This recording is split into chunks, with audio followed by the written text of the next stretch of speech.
New Mexico Territory, 1874. Micah Thorne burst through the swinging doors of Dry Creek's saloon, one hand clamped over a bullet groove still bleeding warm.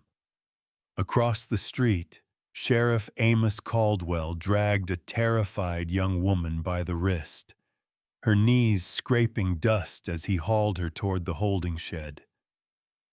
Micah crossed the road without a word, shoulders squared, eyes locked on the sheriff like a fiend already past the point of turning back. The woman looked up at him just once, and he stiffened, because he recognized the copper star tied around her neck, a star that matched the one his brother died clutching, and a truth Micah had never spoken aloud. Before we continue, if you are watching from anywhere in the world, leave your city name in the comments section. The wagon rattled hard enough to shake teeth loose, but Lena Hart barely felt it. She sat hunched on the narrow seat, arms tight around herself, dress torn at the sleeve, the skin on her wrists ringed purple where Sheriff Amos had grabbed her. Dust rose behind them in a long, thin ribbon, leading back toward Dry Creek and the echo of men's laughter. Micah Thorne held the reins like he meant to strangle them, knuckles pale against the worn leather, jaw locked, eyes fixed on the narrow track cutting through scrub and sand. He didn't look at her, not once. Just clicked his tongue and kept the team moving, as if distance alone could put what happened an hour ago back into the dark it belonged to. The town sat somewhere behind them now, but it still clung to Lena's skin. The smell of cheap whiskey on Amos's breath, the rough bark of his voice when he made her stand on that table, the burn of 100 eyes climbing over her like hands. She could still hear how the room had gone quiet when Micah stepped between them, a colored rancher of all people, telling a white sheriff, "That's enough." Her stomach knotted. Shame came in waves, not just from what had been done to her, but from the fact that a man like him had been the one to pull her out. The wagon creaked over a dry wash and climbed a low rise. Beyond it, land opened wide. A small house sat crooked against the earth, boards sun-bleached and stubborn. A barn leaned into the wind. Fence lines stitched tired shapes across the dust. A thin windmill turned slow, like it had long learned there was no use hurrying. Micah pulled the horse up in the yard. The team snorted, flanks damp with sweat. He set the brake, climbed down, then turned and offered a hand up, without quite looking at her. She stared at that hand. Dark, scarred across the knuckles. It would have been easy to stay on the wagon, to tell him she'd go on alone. But when she shifted her weight, her knees trembled. Her body had its own opinion about what she could do. Lina set her fingers in his palm. He helped her down like she was something breakable, not precious, just breakable. Then he stepped back fast, as if even that brief touch burned. "This is Thorn Ridge," he said, voice low, grainy as old timber. "House, barn. Well, that runs when it remembers. Just me and my nephew, Isaac." She nodded, eyes on the ground, throat tight, raw from holding back sound. Micah pushed the cabin door open with his boot. "Inside," he murmured. Not a command, not quite an invite. Just a line laid down in front of her. The air inside was cooler, It smelled of stale coffee, wood smoke, and soap. A narrow table, 2 chairs, a small stove with a dented kettle waiting on top. 2 tin plates stacked like a man who didn't bother using more than he had to. Micah crossed to a shelf, took down a crust of bread wrapped in cloth and a chipped cup. He filled it from a jug and set both on the table. "Eat," he said. "Drink. Then you can decide what you aim to do next." There was no softness in his tone, but no hardness either. Only the voice of a man who had seen too much begging and too many bargains, and wanted no part of either. Lena's legs wobbled. She sank onto the nearest chair. Her fingers shook around the cup. The first swallow scraped down her throat like gravel, then spread cool through her chest. Only then did she realize how dry her mouth was, how long she'd been too scared to ask for water. When she looked up, Micah was already at the doorway. He had taken a folded shirt off a peg, plain cotton, mended at the elbow. He set it over a chair without meeting her eyes. "If you want to wash," he said, "there's a basin by the bed, pumps outside, shirts for you. No one here's gonna ask for anything back because you've got it on. Time 700 mems." Her face flared hot. The dress hanging off her bones was torn at the neckline, where Amos's hand had grabbed and pulled. Men in town had stared like they'd paid admission. "Here." This man set a shirt down and walked away. He stepped out, shutting the door halfway behind him. For a long moment, Lena didn't move. Wind scraped the walls. A horse stamped outside. Her own breath sounded too loud. Finally, she stood. The room tilted once, then steadied. She carried the basin out, pumped water until her arm burned, and brought it back in. When she leaned over the bowl, the surface trembled with each breath. A face stared back. Bruised cheek, split lip, dirt smudged along her jaw. Eyes that once were brighter, now dulled and rimmed red. For a moment, she didn't recognize herself. She looked like someone dropped and left where she fell. A thing cracked, not worth mending. Lena dipped her hands in the water. The chill bit at her swollen knuckles.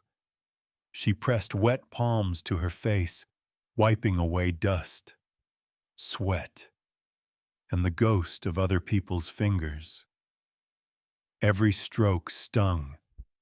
Every sting reminded her. She was still in her own skin. It was still hers.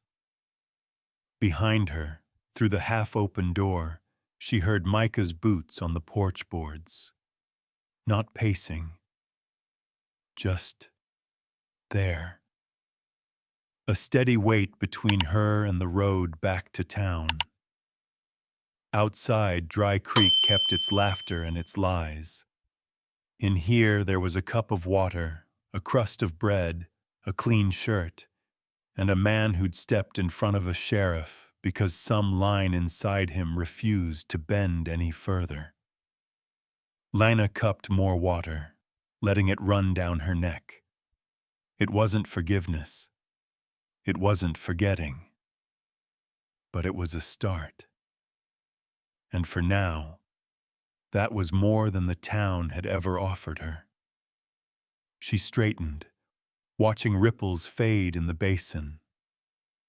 The woman in the water still looked battered, but her chin sat a touch higher, as if for the first time all day, she remembered she had a name that wasn't the one they called her in the saloon. Micah didn't come back inside for a long while. Lena heard him moving around the yard, slow steps, The muted clink of a bucket, the soft murmur of a man talking to his horses, because horses never twisted a person's words. Every now and then, the boards of the porch creaked, as if he'd stopped near the door, thinking to look in, but deciding against it. She finished washing, or rather, she washed until the water turned gray and she could no longer stand the sight of what floated in it. Dust, dried sweat, a thin streak of blood she hadn't realized was hers. The clean shirt lay over the chair. She touched it once, fingertips grazing the fabric lightly. Soft from wear. Repaired more than once. A man didn't mend a shirt unless he needed it, and he'd given it to her. Putting it on felt like stepping into someone else's skin. The collar brushed her throat gently, not like Amos's fingers. The sleeves were too long. She rolled them up, hands trembling at the smallness of the act. The kind of trembling that comes after a storm, not during. Her old dress lay in a heap beside the bed. For a brief moment, she thought of burning it. She didn't. Lena stepped back to the table. The bread Micah left was hard at the edges, but it smelled clean. The cup of water had grown warm, but it still felt like mercy going down her throat. Then the door creaked softly. She stiffened, shoulders rising, breath catching like a snagged thread. But it wasn't Micah. A boy, maybe 10 or 11, peeked around the doorframe, dust on his shins, hair sticking every which way, eyes too big for his thin face. Dark eyes, bright and unafraid. He held a tin bowl in both hands. "Uncle Micah said you ain't eatin' proper," the boy said, voice high but steady. "So I brung you this." He stepped inside before she could tell him no. Set the bowl on the table. Steam curled upward, carrying the smell of onions and something like hope. She stared. "What's your name?" "Isaac Thorne," he said matter-of-factly. "You're Miss Lena." The title hit her harder than any slap. Miss, not girl, not thing, not the names thrown in the saloon, just Miss. She swallowed, throat burning. "Thank you." Isaac shrugged. "You look like you need it." His honesty startled a shaky laugh from her chest. A thin sound that barely remembered how to be laughter. She pressed fists against her ribs to steady herself. Isaac nudged the bowl closer. "Uncle Micah makes it better, but he's busy fixin' the pump. I stirred it twice so it won't stick at the bottom." There was no pity in his voice. No curiosity either.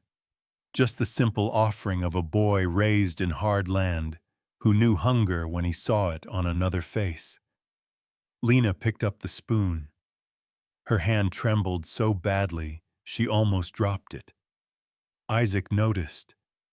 Not with alarm, but a quiet frown, like he was trying to solve a small puzzle. "You got hurt," he said softly. She froze. Shame shot up her spine like a whip.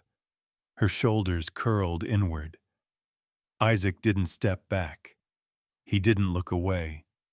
And he didn't stare at the bruises. He only said, "It ain't right, what they done." Her breath broke. Just a little. But enough to make her look up. Isaac's eyes held nothing but truth. Clear and simple. No disgust. No delight in her humiliation. No doubt. Just truth. A heat rose behind her eyes. She looked down quickly, blinking hard. The soup blurred. The boy mistook her silence. "I can go," he offered, already stepping back. "Uncle says some folks don't like talking when they're hurtin'. Says it makes the hurt worse." "Stay," she whispered, before she could stop herself. Isaac's face brightened, quietly, not with the wild grin of a child, but the small smile of someone glad to be trusted.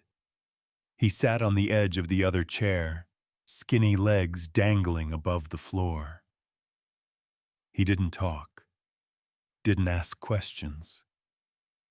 He just sat, like a little sentinel, while she brought the spoon to her lips. The first swallow nearly undid her. Warmth traveled down her throat, spread through her chest, settled low in her belly. A strange warmth, one that didn't hurt. For the first time since the saloon, she felt her lungs expand all the way.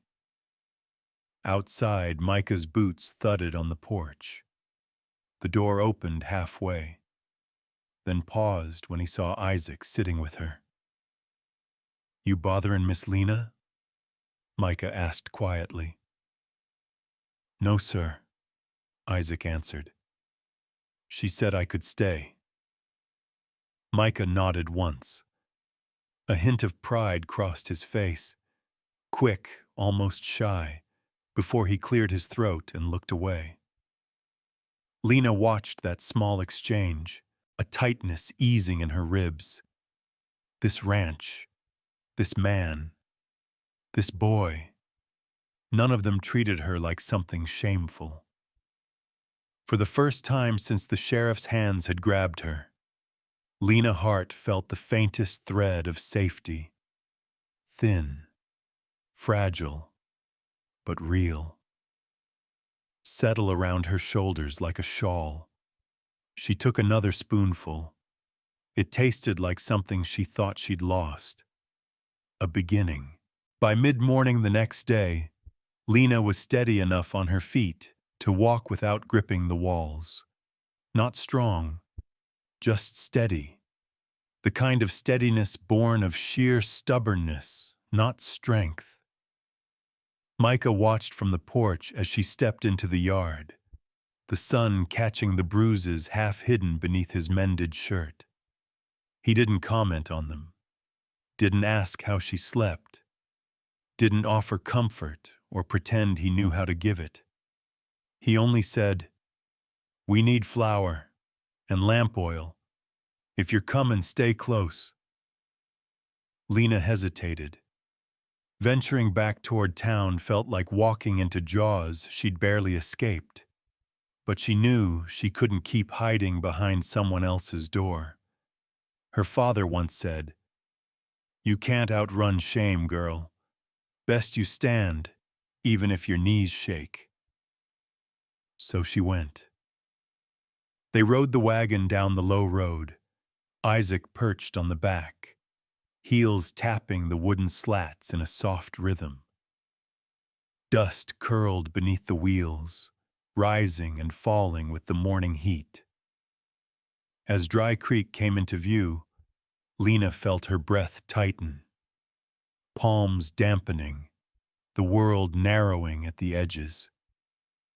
Micah seemed to sense it, though he didn't turn his head. "Town's got a long memory for the wrong things," he said. "Short one for the right." It wasn't meant to comfort, but it did. They stopped in front of Harper's General Store. A few men smoking on the porch paused mid-chew when they saw her. Slow grins spreading, not friendly in the least. One spat to the side. "Well, if it ain't the sheriff's entertainment." Isaac stiffened. Micah's jaw worked once, then stilled. Lena kept her gaze low. Every step toward the store felt like dragging chains. Inside, Mrs. Harper froze with her back turned, recognizing the sound of Micah's boots before she even looked. "We're needin' flour," Micah said quietly. "Lamp oil, salt." Mrs. Harper turned. Her tight gray bun was the only neat thing about her. The look she gave Micah wasn't new. It had decades behind it. "We don't take money from your kind," she snapped. Lena flinched. The words hit like a slap meant for both of them. Micah didn't blink. He reached into his coat, pulled out a few worn bills, laid them on the counter, slow and clean. "Money's still money," he said. "Doesn't sweat any different coming off my back." Mrs. Harper didn't touch the bills. She just stared, lips pressed thin. Heat crawled up Lena's neck. Not the shame from the saloon. Something older, deeper. A rising anger. For Micah. For how quiet and steady he stood while being treated as less than the dirt on the porch. But Micah only set the items he needed on the counter one at a time. Measured. Calm. Resigned. Mrs. Harper kept her hands behind her. "I said no." Micah exhaled through his nose, small, controlled, as if letting go of something sharp before it cut deeper. He gathered the goods back into his arms, placed the money down anyway, then looked at the woman, not with hate, but with a weariness so heavy it tightened Lena's chest. "You remember my brother Jonah," he said quietly. A tremor crossed Mrs. Harper's lips. Just once.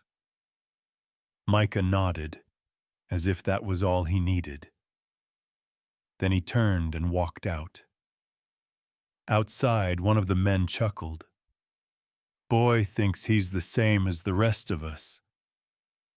Micah didn't stop, didn't look, didn't give a drop of reaction the man could drink. Lena, though, felt something inside her twist hard. On the wagon ride home, silence sat thick between them. Micah steered with easy, practiced motions.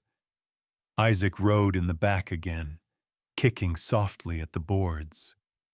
Lena sat with her hands in her lap, fingers curled tight. Finally she said, "You shouldn't have taken me with you." Micah kept his eyes on the road. "Didn't take you. You came. They look at you like you're—" Her voice cracked. "Less. They've been looking at me that way my whole life." That was what broke her. Not the words, his tone, the tired truth of it. Lena turned away, fighting the sting rising in her eyes. "You saved me, Micah," she whispered. "And I just made things worse for you." "You didn't." He said it plain, with no softness, but plain sometimes means true. Lena didn't argue, but as the ranch fence came into view, the charred corner where old insults had been carved and burned, she understood something sharp. She wasn't the only one dry. Creek tried to break, and she wasn't sure which hurt worse, what they'd done to her, or what they'd done to him for years without anyone speaking up. Night settled over Thorn Ridge the way winter settles over a worn-out man.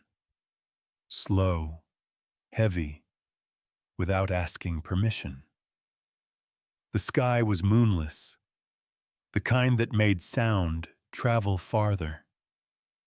Lena couldn't sleep. Every time she closed her eyes, shadows from the saloon leaned over her, whispering, laughing. She lay stiff on the narrow bed, listening to the faint creaking of the cabin as if it were breathing around her. Micah's voice drifted from outside, low, steady, talking to the horses as he checked the latches on the barn. Isaac slept in the small room off the kitchen, his soft breaths rising and falling like little waves against the silence. Then something cracked, a tiny sound, too sharp to be firewood. Lena sat up, heart hammering. Another crack, then a soft whoosh, like someone exhaling through clenched teeth. The smell hit her next. Smoke. Sharp, bitter, wrong. She stumbled from the bed, bare feet slapping the cold floor, and yanked the door open. The barn was burning. Not a little flame. Not an accident. A sheet of fire licked up the side of the hayshed. Orange climbing black, roaring hungry. The horses screamed high and panicked. Micah was already running, shadows ripping across the yard behind him. "Isaac!" he yelled. "Get water, now!" The boy shot out of the cabin like a startled rabbit, dragging a bucket twice his size. Micah grabbed another and plunged it into the trough. And Lena froze. Her breath locked in her throat. Heat from the fire hit her face, waking every memory she'd tried to smother. Hands grabbing her arms, men surrounding her, the sense of being trapped, watched, stripped of dignity, of safety, of everything. Her knees buckled, but then she heard it. Isaac coughing, a small, raw sound. A child choking on smoke. The fear didn't vanish, but it cracked. Something deeper, older, stronger pushed through the fracture. Lena surged forward. She grabbed a bucket beside the steps, hands shaking so hard she nearly dropped it. The pump handle bit into her palms as she forced water up. Arms screaming, breath ragged.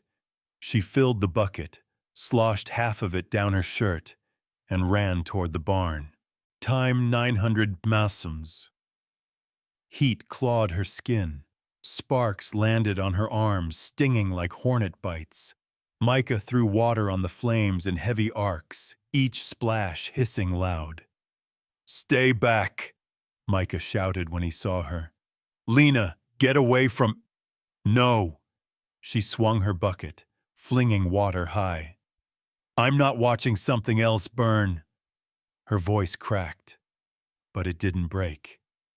They worked side by side, Micah hauling water like a moth trying to outrun the grave. Lena trembling through every step but refusing to stop. Isaac, coughing but stubborn, carrying smaller buckets from the pump to his uncle. The flames fought hard.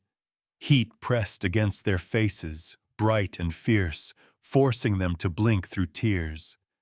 Lena's hair sizzled at the ends, her wrist blistered where steam curled wickedly around her skin. Finally, the fire began to choke, then sag, then die, collapsing inward until only a smoking corner of the barn remained and a blackened patch of fence. Lena dropped her bucket. The sound rang like a bell. She leaned against the barn wall, breath tearing in and out, legs shaking so badly she had to brace both hands on her knees. Micah turned toward her. Her silhouette glowed from the dying embers, steam rising from her shirt. She looked like she'd been carved out of the night itself. "You all right?" he asked. Lena wanted to nod, but her throat closed. Her burned wrist throbbed. Her fingers tingled. Her lungs felt full of smoke and fear, and something else she couldn't name. Micah stepped closer and froze. On the ranch fence behind her, drawn with black char, were crude, ugly letters. Dry Creek don't need horses from a black man. Micah stared for a long moment.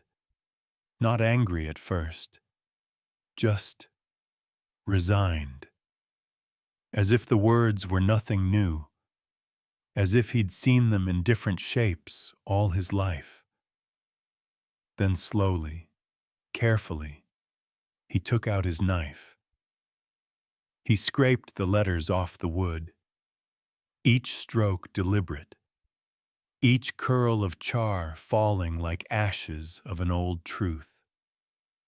When he finished, he said softly, without turning, "They had time to write that. Means they ain't busy enough building anything worth keepin'." Lena's vision blurred. Smoke. Tears. Exhaustion. She couldn't tell. Everything inside her felt twisted, tender, raw. "Micah," she whispered. He didn't look at her. Didn't need to. "You didn't bring trouble to my door," he said. "Dry Creek was trouble before you ever stepped in it." Wind swept across the yard, cooling the sweat on her skin. All Lena could think was, "I didn't run this time. I didn't run." And for the first time since she arrived at Thorn Ridge, she felt a flicker of pride. Small, fragile, but bright as a coal refusing to die. The morning after the fire, Thorn Ridge smelled of wet ash and charred timber. Micah had been up before dawn, patching what he could. Isaac carried tools behind him, sleepy but determined, like a colt trying to grow into its stride. Lena watched from the porch, wrist wrapped in a strip of cloth Micah had left on the table, without comment, but placed where she'd see it. She hated how much that small gesture shook her. By mid-morning, she stood in front of him, hands clenched in the borrowed shirt. "I need to settle my debt," she said. Micah paused, hammer mid-swing. "It can wait." "It can't," she whispered. "If I don't go, they'll use it against you, against Isaac, against this place." He set the hammer down slow. The look he gave her wasn't anger, but something heavier. "You aim to go alone?" "It's my debt." She lifted her chin, though her stomach twisted. "I won't drag your name through more dirt than they already put on it." Micah wiped his hands on his trousers, jaw working. "I'll be near," he said finally. "Not in the room, but near." It was not permission. It was respect. Dry Creek's main street never looked more unforgiving than when she walked it with her head high and her ribs tight around her breath. The sheriff wasn't in sight, but she felt him anyway. His shadow lingering in every doorway, every muttered whisper. The boarding house sat on the corner, paint peeling, windows yellowed with dust. Lena climbed the steps, legs trembling. Inside, Mrs. Calloway, thick arms, sharper tongue, looked up from her ledger. The moment her eyes landed on Lena, they narrowed. "Well, look what the wind dragged back," she barked. "I figured the sheriff would have finished with you by now." Lena swallowed. "I came about my debt." "You came to make excuses." Mrs. Calloway stood, planting herself broad as a barn door. You think standing next to that black rancher makes you respectable? Lena flinched. She kept her hands at her sides. I want to talk about what I owe. You owe more than money, Mrs. Calloway snapped. And before Lena saw it coming, the woman's arm swung. Crack. The slap knocked Lena sideways. Heat exploded across her cheek. The room tilted. A murmur rose from travelers inside. Some surprised, some amused, none interrupting. Mrs. Calloway raised her voice, making sure all of Dry Creek could hear. You thought sleepin' with Sheriff Amos would buy you favor. And look at you now, dumped like the trash you always were. Lena's throat tightened. Not with tears. With shame so old it felt familiar. Her fingers curled, nails digging into her palms. She wanted to shout, to swing back, to claw truth across that woman's face. But her voice came out small. I need to speak with you alone. No. You got 30 days to pay, or I'll send your name straight to the sheriff, and he can deal with you proper. The room buzzed. Her ears rang. She wanted the floor to swallow her whole. Footsteps thundered behind her. Micah grabbed her arm, gentle but firm enough to pull her back from where her knees were starting to give. He looked at Mrs. Calloway, eyes dark, voice calm, in a way that made the whole room go still. We're leaving, he said simply. She owes. That's between her and God, not you. Micah guided Lena out the back door, away from eyes, away from whispers, but not away from the shame. Behind the building, where dust swirled in a narrow alley, the dam inside her burst. It's me, she choked. I bring this. Everywhere I go, I ruin things. If I wasn't here, you'd still have a barn. Isaac wouldn't have breathed smoke. Your fence wouldn't have been marked. Micah didn't raise his voice often, but he did now.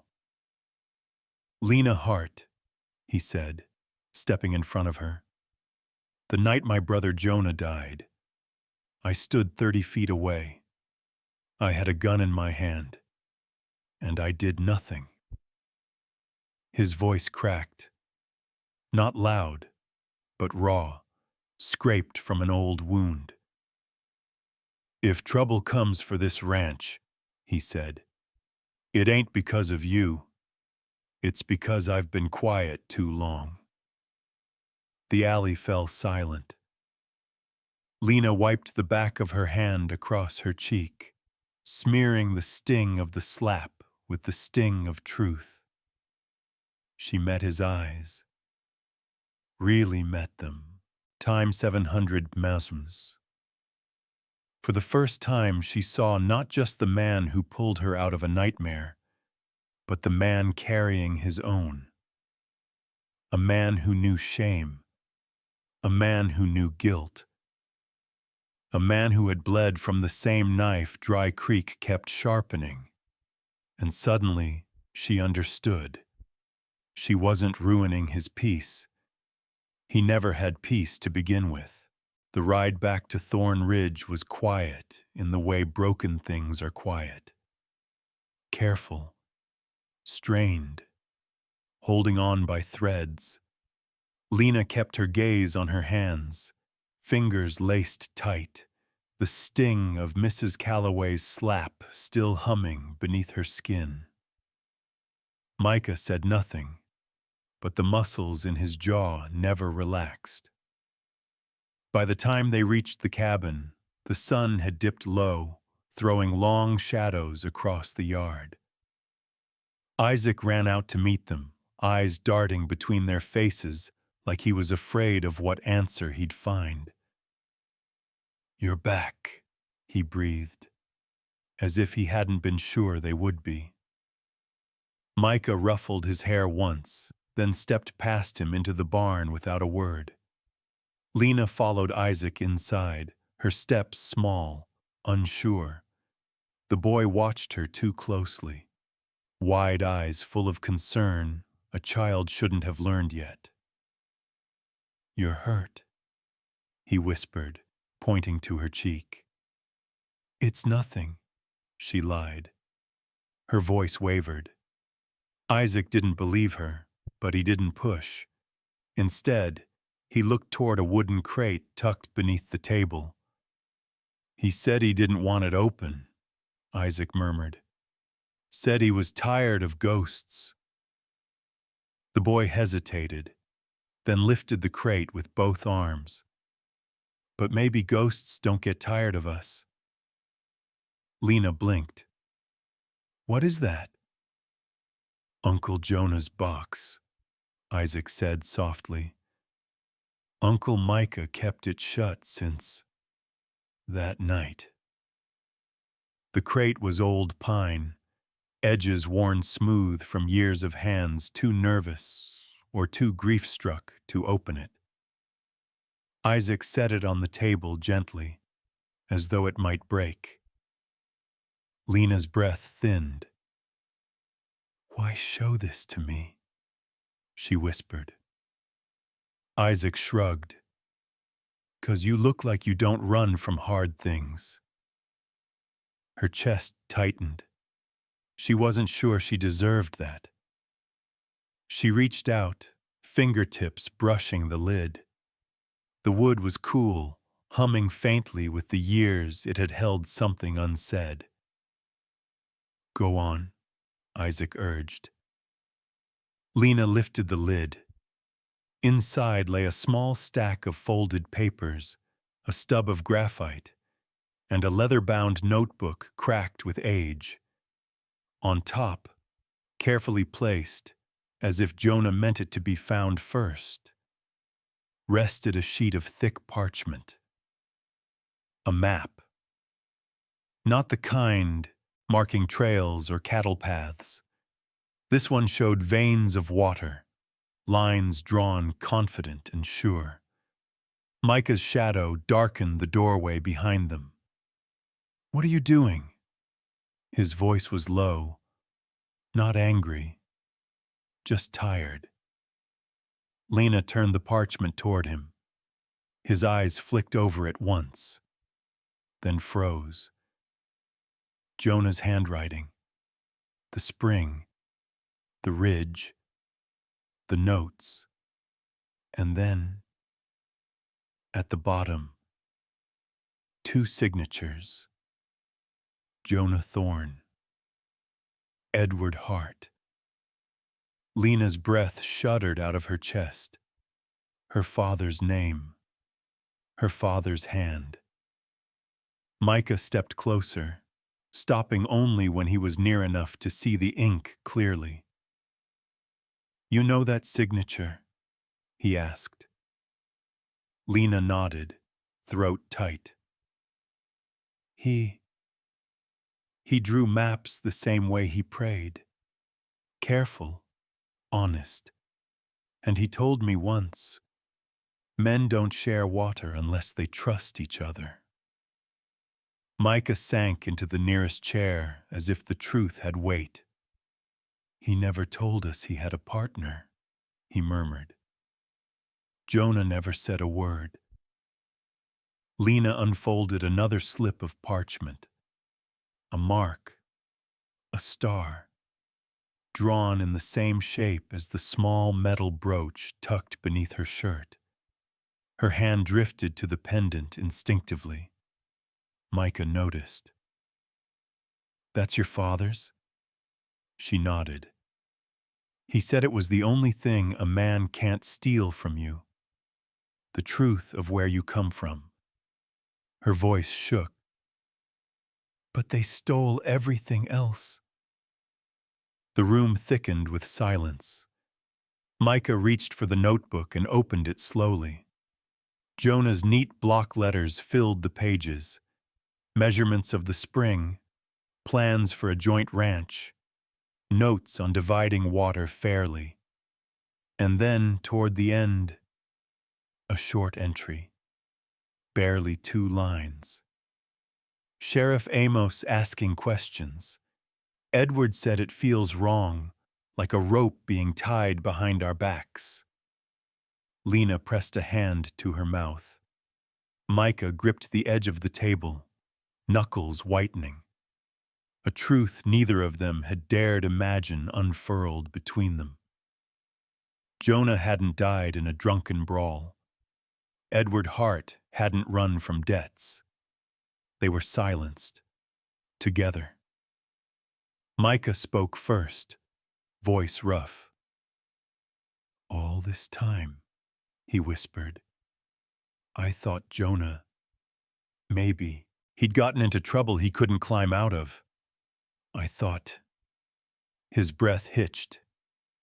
"I thought I failed him." Lena looked down at the map, at the 2 names side by side. Her father's truth, Jonah's truth, twined, buried. She touched the corner of the parchment gently. "They killed them," she said. "Not with guns, with lies." Micah closed his eyes. "I've been trying to outrun that night for years," he murmured. "But maybe outrunning ain't what's needed." Lena lifted her gaze to him. Her voice steadied. "My father used to say the land remembers, even if the law forgets." Micah looked at the map again, and for the first time since she met him, she saw something crack inside him that looked like grief turning into resolve, the kind that changes a man. She reached for the small, star-shaped brooch beneath her collar, holding it tight in her palm. 2 families, 2 men, 2 deaths tied to the same spring, and now the truth, finally breathing again. Night settled over Thorn Ridge like a heavy coat thrown across tired shoulders. Wind pushed against the cabin walls, slipping through the cracks in long sighs. The lamp on the kitchen table burned low, casting a warm but shaky light over the papers spread between them. The map, the signatures, the truth finally unburied. Lena sat with her hands folded tight, fingers locked to keep them from trembling. Her cheek still carried the fading mark from Mrs. Calloway's slap, and her wrist throbbed from the burn. But none of that hurt the way the thought of tomorrow did. 30 days. Debt unpaid. The sheriff ready to sell her into labor like she was a mule without papers. Micah sat across from her, elbows on his knees, staring at the map like it was a grave marker he'd finally found after years of searching blind. He rubbed his palms over his face. When he spoke, his voice was low, like he feared the night would judge him. "There's a way to end this quiet," he said. "A way that doesn't put you on a stage again." Lena looked up. Micah nudged a folded sheet toward her. The debt notice creased and smudged with the dirt of many hands. "I can buy it," he said. "Quiet-like. Go to Calloway at first light. Settle it before the sheriff gets wind. She'll take the money from me if no one sees it. You'll walk free. No auction. No crowd. No more shame." The offer hung in the air. Soft, careful, almost tender. Lena's breath caught. Not because she didn't appreciate it. She did. But something inside her, recoiled. Her father's voice rose in memory.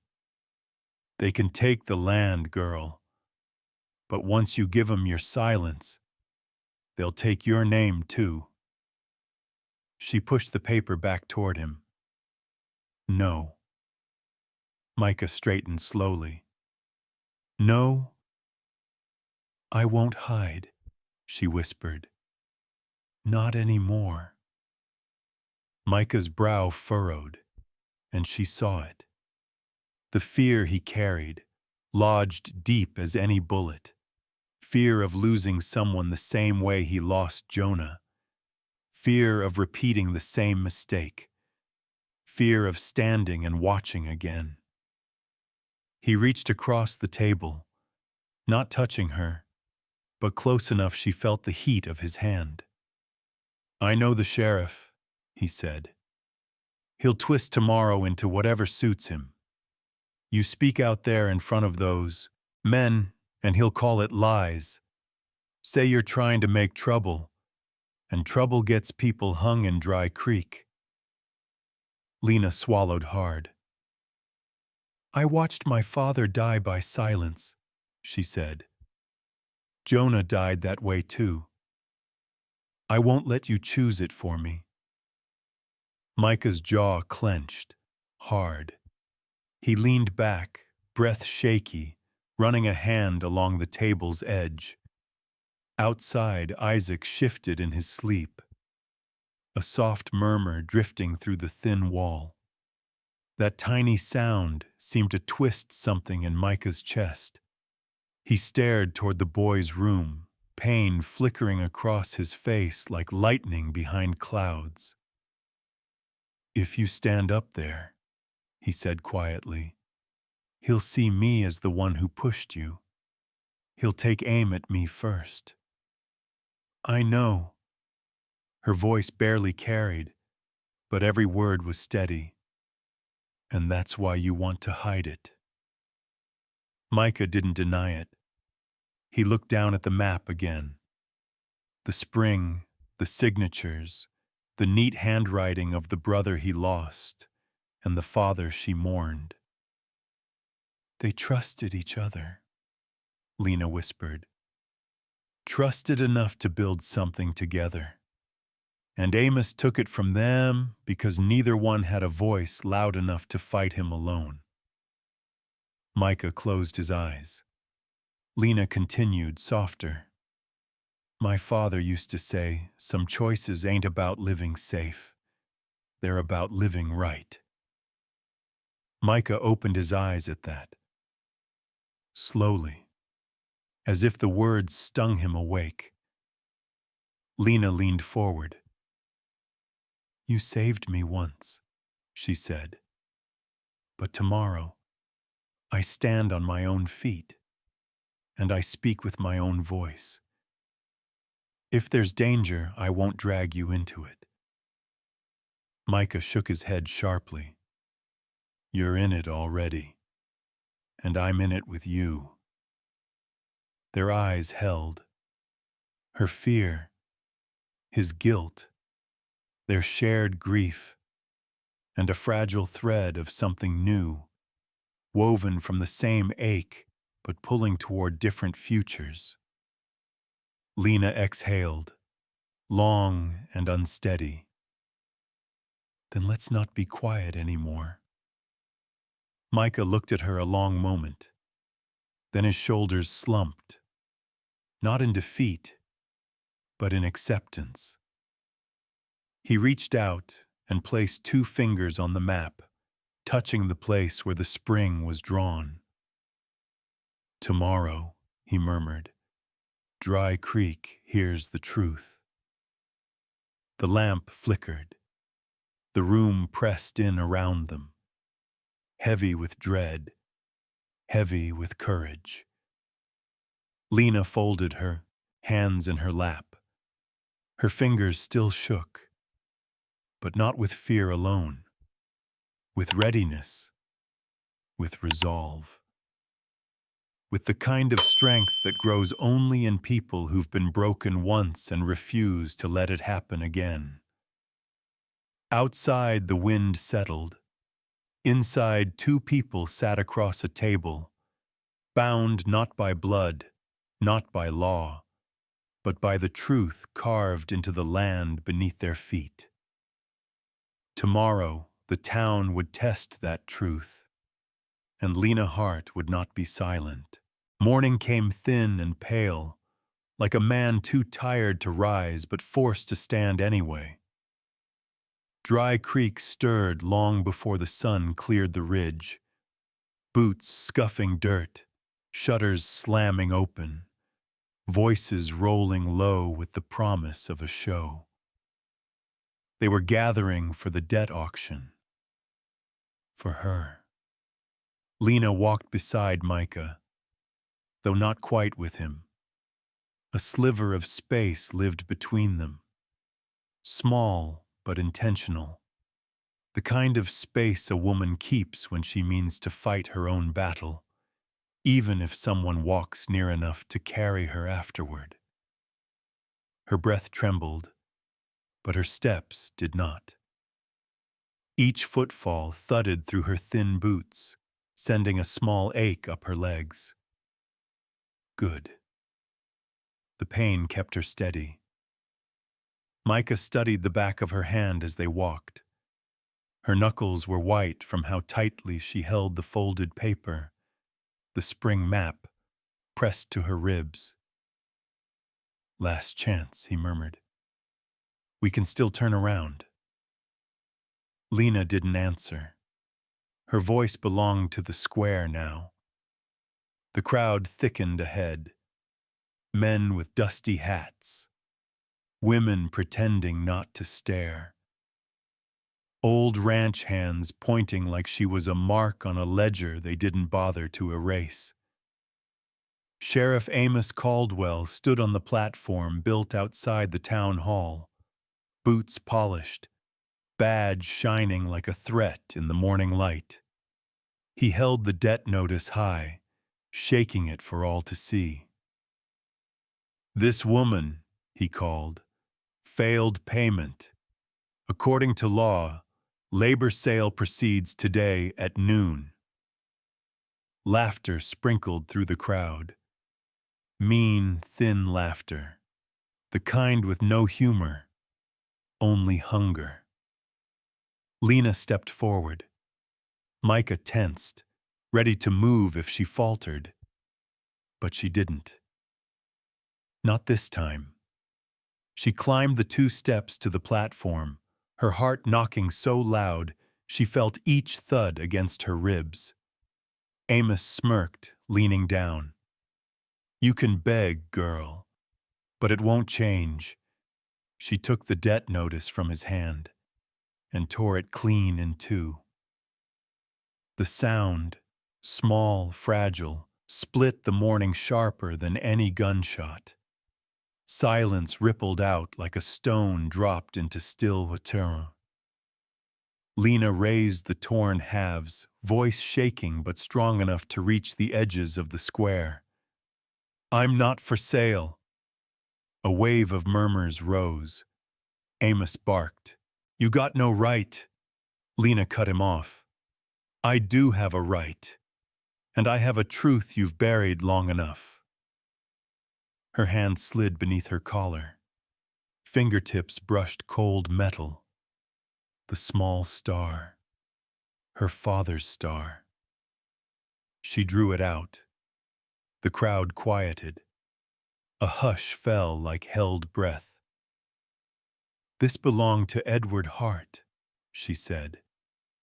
My father. He signed a water contract with Jonah Thorne. Sheriff Caldwell took their spring, their land, their lives. A beat. The square held still.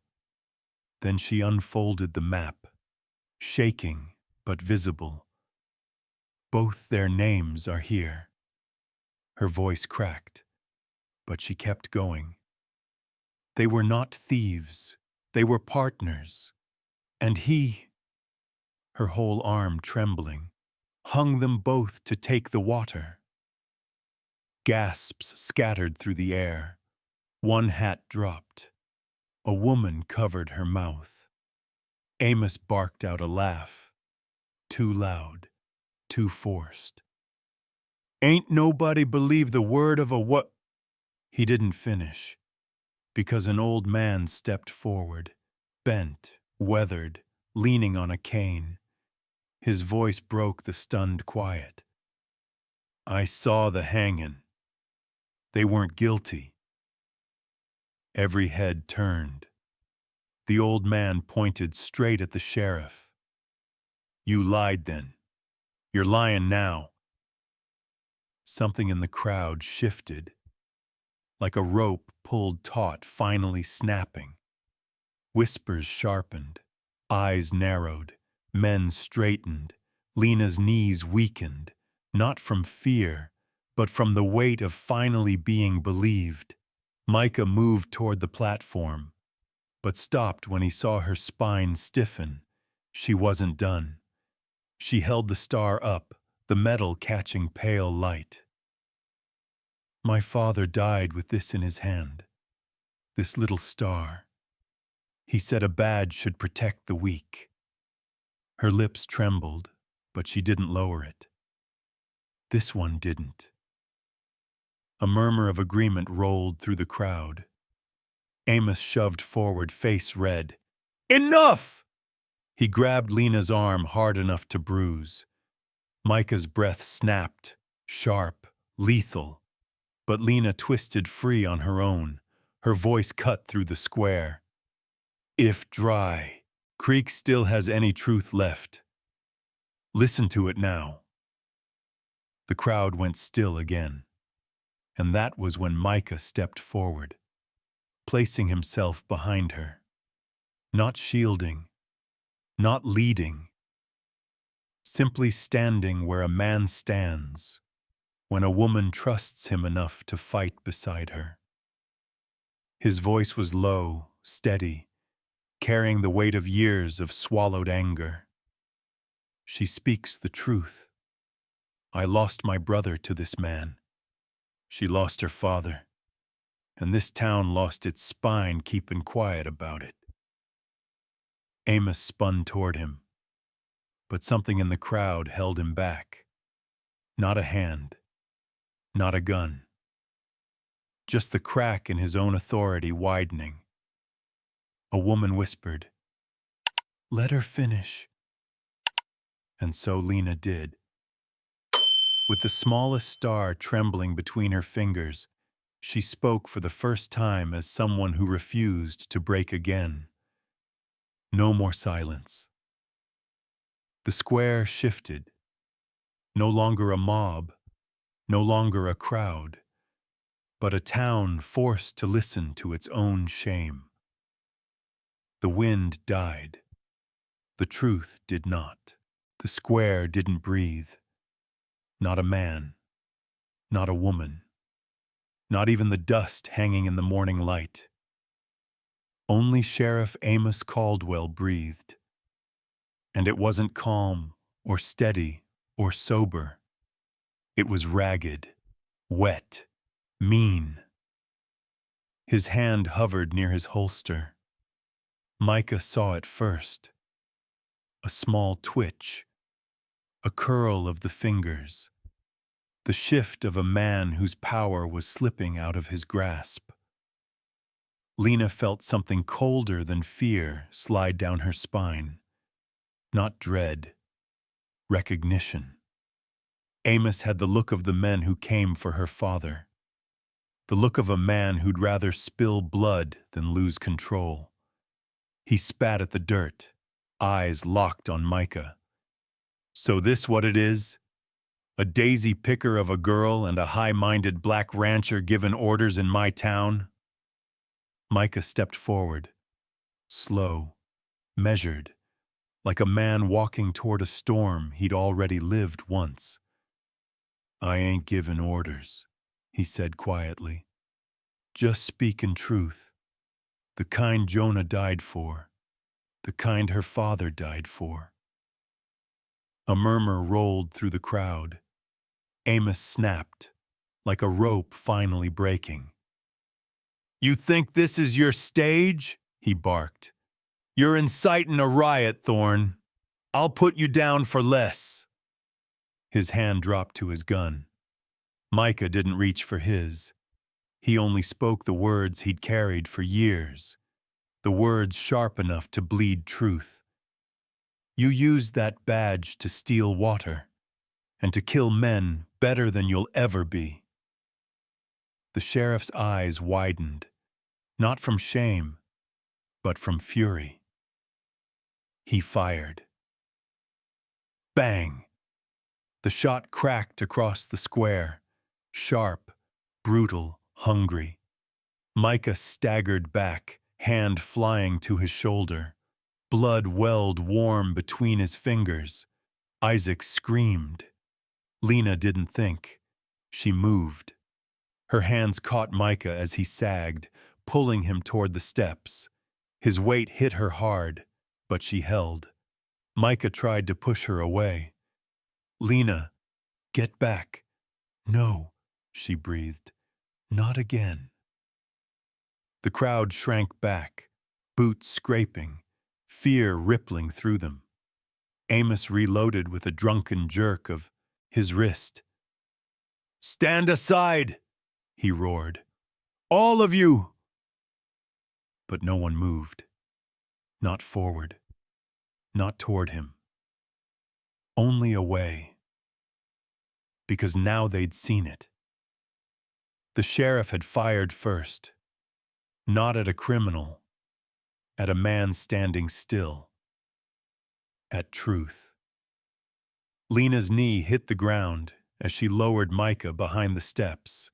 Her hand pressed his wound, blood pulsing hot against her palm. Micah groaned, breath shaking. Don't let him take you. She swallowed. I won't. Her hand slipped against something cold. The sheriff's dropped revolver. She grabbed it. Her pulse roared in her ears. Every humiliation, every bruise, every night no one stood for her. Amos stepped toward her, boots thudding heavy. Girl, drop that gun. Lena rose. Not fully, just enough. Her hands trembled, but her eyes did not. No, she said. Amos widened his stance, drawing another gun. You point that at me, you better mean to kill. Lena's grip tightened. Micah's blood ran down her wrist, onto the dirt. Her father's voice returned, soft, fierce, unrelenting. Don't trade silence for survival.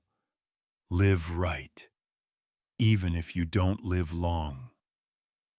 Her hands steadied. She raised the revolver, not at Amos, but at the sky, and fired. Bang! The gunshot shattered the square. Every window rattled. Every bird fled the roofs. Every man flinched. Amos froze. Lena's voice followed. Raw, ripped from the bottom of her ribs. No more dead men because this town stayed silent.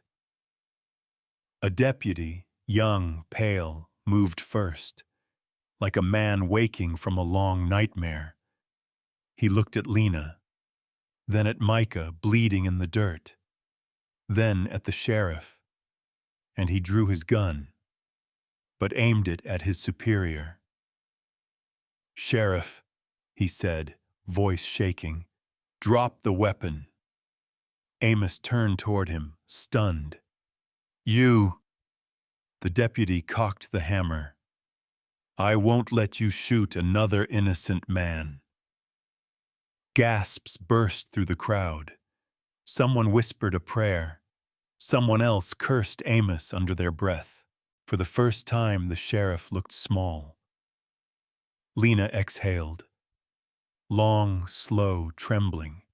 Her knees nearly gave out as the weight of it hit her. Micah reached for her hand. Weak. but deliberate. "You did it," he rasped. "No," she whispered. "We did." But neither of them knew. The storm wasn't done. Not yet. For a long, jagged moment, nobody dared move. The sheriff's breath came fast, sharp, like a horse spooked too many times. The young deputy held his gun level, arms trembling but locked.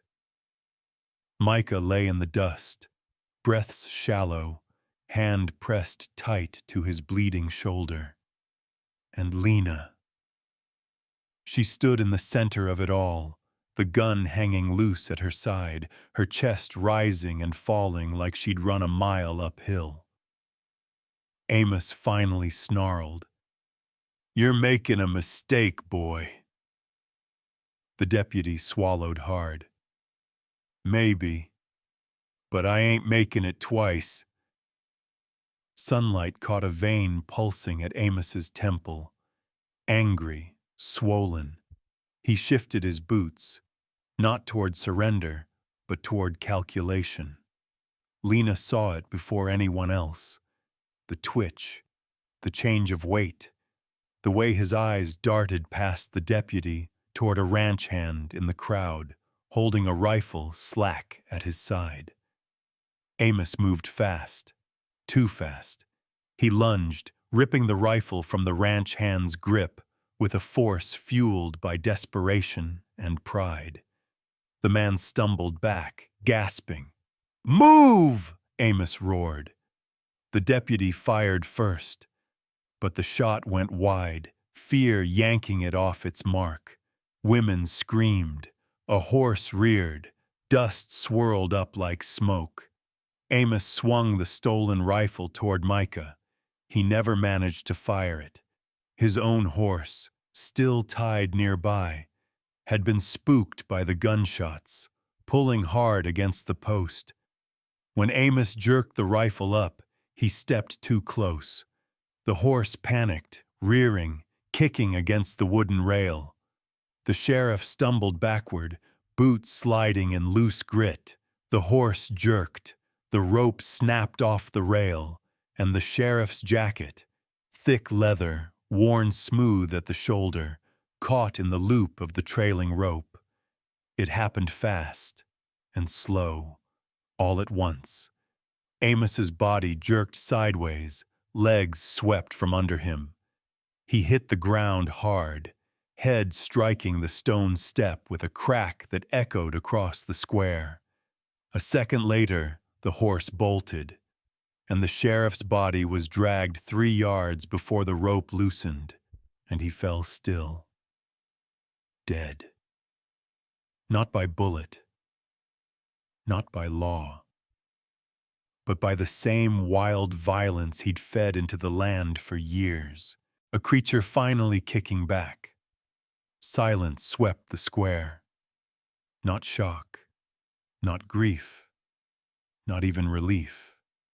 Just silence. The kind that falls when something rotten finally collapses under its own weight. Lena didn't look away. Not because she wanted to watch, but because she refused now to close her eyes on any truth, ugly or otherwise. Micah coughed, pain raking through him. Lena dropped to her knees beside him. "You holding on?" she whispered. "Barely." He managed a thin smile. "But I seen worse sunrises." She pressed her hand harder to his wound. Blood coated her fingers. Warm, slick, frightening. His breath hitched at the pressure. The young deputy approached, eyes wide and shaken. He's gone," he said, voice small. Micah exhaled a slow, ragged breath. "Then Dry Creek's gotta decide what comes next." The deputy looked at Lena then, really looked at her. "You spoke truth up there," he said quietly. Town needed to hear it. His voice wavered. Jonah Thorne, your father, they deserved better. Lena's throat closed for a moment, but she nodded. Not in thanks, in acknowledgement, in recognition that a crack had opened in silence, and maybe, just maybe, it would stay open this time. 2 days later, the town gathered again, this time inside the church, its cool interior holding the dust light like a soft confession. No auction, no ropes, no sheriff. Just people, uneasy, tired, but ready to do something other than pretend. The deputy, now acting sheriff, stood at the altar with the old rancher who broke his silence first. They retold everything: the spring, the contract, the hangings, the theft. No one shouted. No one stormed out. Maybe they were too tired. Maybe they were ashamed. Maybe both. When they finished, one question stayed in the room. What do we do now? It was the old rancher who answered. We give back what was stolen. And for the first time in years, Dry Creek agreed on something that mattered.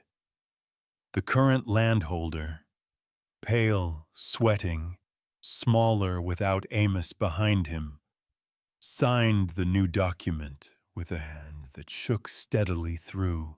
Every stroke, Thornheart Spring, shared rights, shared water, acknowledgement of wrong, not justice, not fully, but something close enough to breathe on. Outside, Lena helped Micah into the wagon. His shoulder was tightly bandaged, and every movement pulled a grimace from him. But he stayed upright. You did right in there, he murmured. Lena looked at the folded contract in her hands. It was the town's choice. Micah shook his head faintly. It was yours first. The wagon jolted as they started toward the ranch, toward home. The spring waited for them in the distance, glinting faintly through the heat. Lena looked ahead, fingers brushing the pocket where the small star rested. For the first time, it felt less like a wound and more like a compass. The morning after the town meeting broke like a sore bone trying to heal. Slow, stiff, aching in every direction.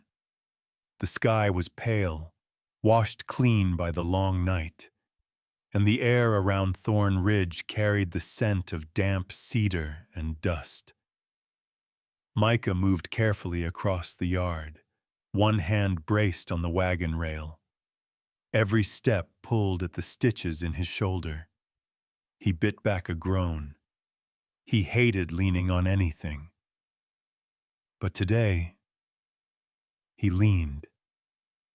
Lena waited near the porch, arms crossed tight against her chest. Not defensive, just steadying herself. Her brow furrowed when Micah winced. You shouldn't be walking that far, she said. Micah let out a breath, thin, stubborn. I ain't dead. You're acting like you're trying to be. A corner of his mouth twitched, a small flicker of their old rhythm. He reached the wagon, pressed his good hand to the seat, and looked at her straight. I'm taking you to the station, he said. Lena blinked, caught off guard by how plain and final the words were. What? You're free now, Micah answered.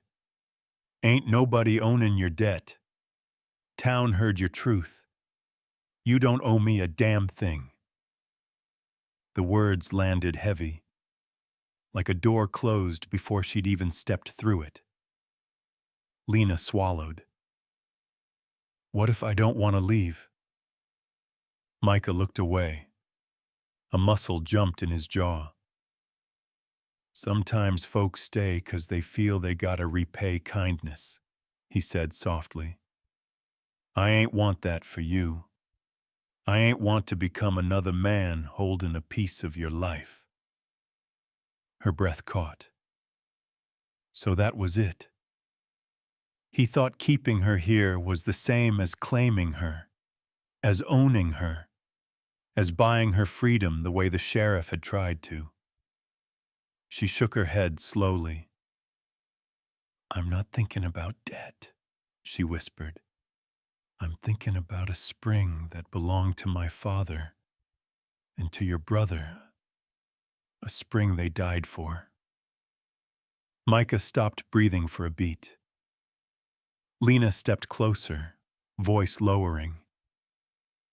They never got to live here, never got to drink from it, never got to build the ranch they planned. Her hand brushed the folded contract. Thornheart Spring. I can leave, she said, but that spring stays, and that means their story stays unfinished. Micah's eyes softened, barely. And what's that got to do with you staying? Lena exhaled, a slow, trembling sigh she'd been holding since Dry Creek. Because I want to finish it. The words weren't loud. They didn't need to be. Micah stared at her, unsure if he heard right. She went on. I don't want to just survive anymore. I want to build something. Something that honors them both. Something that belongs to us because we chose it. Not because the town pushed us together. Micah lowered his head. Not crying. He never cried. But his breath shook like he was close. You don't have to take the Thorn name, he murmured. I know, she replied softly. And that's exactly why I could. One day. If it's mine to take, not theirs to give or demand. Silence settled between them. Gentle, warm, fragile. Then a small noise crept in. Isaac, barefoot, hair a mess of curls and sleep, stood in the doorway. Clutching the wooden horse Micah carved years ago. His voice was tiny, broken at the edges. Miss Lena, you're leaving. Lena's breath punched out of her. She knelt to him. I wasn't sure, she whispered. Isaac's lip quivered. If you go, who'm I going to tell my Jonah stories to? Micah closed his eyes, like the boy's words struck someplace deep he'd been hiding for years. Lena brushed Isaac's cheek. I'm not going anywhere, she said. Not if you still want someone to listen. The boy launched forward, hugging her with thin arms and raw honesty. When Isaac let go, Lena rose and stepped toward Micah. Close now. Close enough that her breath brushed his chin. What do you want? She asked quietly. Micah swallowed. His voice rasped when it finally came out. I want you here. Not claimed. Not owed. Just here. Lena nodded. Then let me stay. Not as a debt. Not as a burden. As a partner. Micah's hand trembled as he reached for her. Stopped halfway. Then let it fall. That's more than I ever thought I'd have again, he said. Lena smiled softly.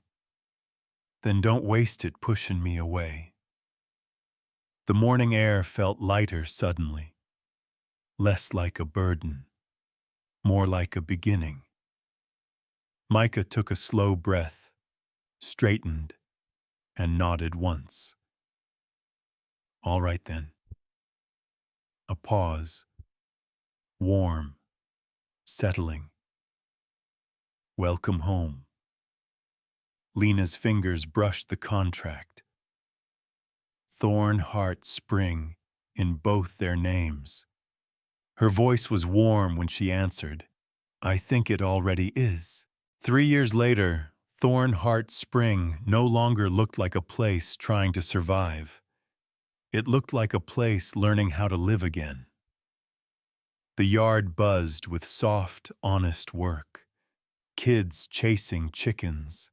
Tomas leading a mule toward the corral. Mrs. Delgado hanging bright blankets that flapped in the warm wind.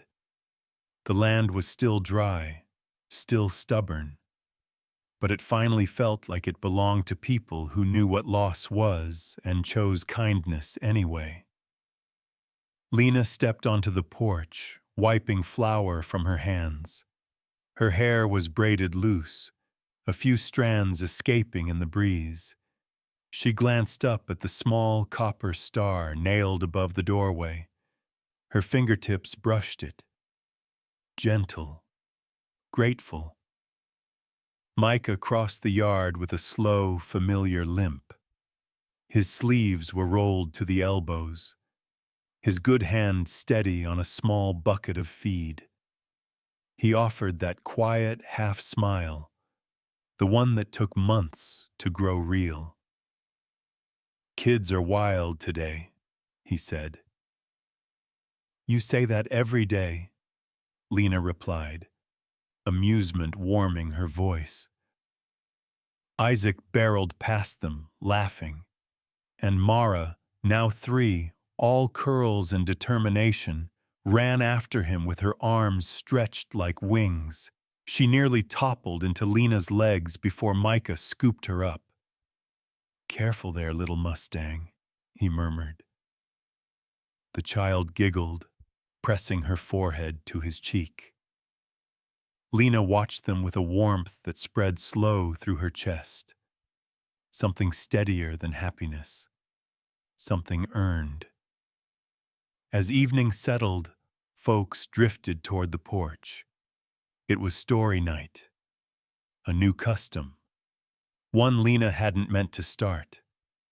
But stories have their own will, and some need air or they turn sour. They gathered around the fire pit. Red Cloud leaning on his carved staff, Mrs. Delgado knitting with calm hands, children sprawled in the dirt, waiting. Micah sat on the step, Mara tucked into the curve of his arm. He looked to Lena. You ready? He asked softly. She nodded, and she began. Once, she said, there was a woman who thought her life ended in a town square. The children quieted. The adults leaned in, not because they didn't know the tale, but because hearing it from her mattered. But she learned something that day, Lena continued. That truth can't live in found silence, and that standin' with someone is different than standin' for them. Her eyes drifted to Micah. He didn't look away. She told the story, the star, the sheriff, the gun fired toward the sky, the town that changed because 2 people refused to bend anymore. No dramatics, no bitterness, just truth. Soft, plain, steady. When she finished, the fire had burned down to warm embers. Children yawned, stretching like kittens. Adults murmured their thanks. Lena rose. Micah offered his hand. She took it without hesitation. They stood beneath the copper star as the last light faded. "Feels like a good home, doesn't it?" Micah asked. "It is," Lena replied, "and it's ours because we chose it, not because anyone gave it." Micah bent his head, forehead brushing hers. Just a breath. Just enough. The star above them caught the last glint of dusk. A wound once. A promise now. A roof of truth built over two names that refused to stay buried. Thorn Heart. Not a legend. Just a home that learned how to heal. As the dust finally settled over Thorn Heart Spring, one truth remained clearer than any sunrise on the frontier. Some hearts survive because someone finally stood beside them. Not in front, not behind, but shoulder to shoulder when the world tried to break them. Micah and Lena did not find an easy life, but they built a true one, shaped by honesty, courage, and the quiet kind of love that doesn't need loud words to be real. And maybe that's why their story lingers long after the last page turns, because it reminds us that dignity can be restored, hope can be replanted, and a home can grow even in the hardest soil.